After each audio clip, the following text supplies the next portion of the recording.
Exclusive खबर आ रही है बिहार के सारण से। ओवरलोडेड बालू से लदी नाव देखते ही देखते गंगा नदी में समा गई है।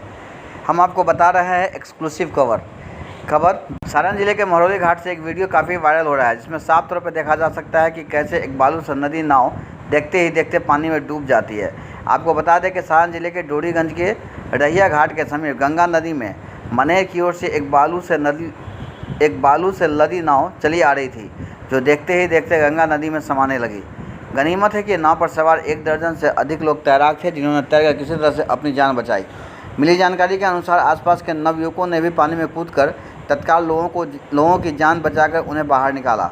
बताया जा रहा है कि मनेर थाना क्षेत्र के चौरसिया सोन नदी से अवैध रूप से ओवरलोडेड बालू की उड़ाही की जा रही थी।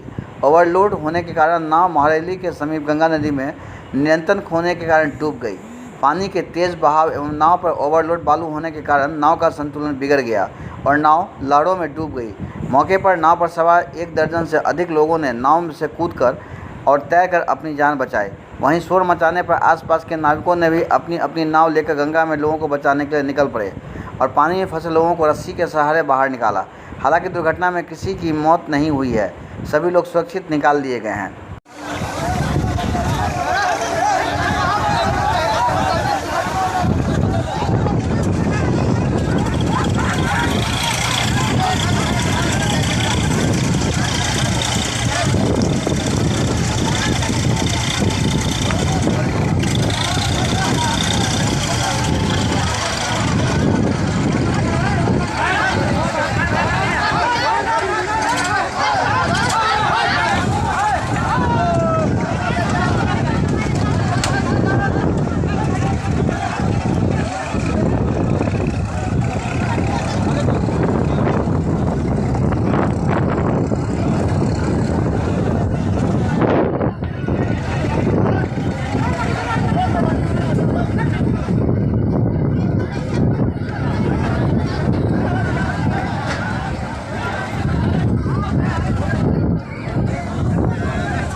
SCS मिथिला के लिए बिहार के सारण से राजेश कुमार की रिपोर्ट।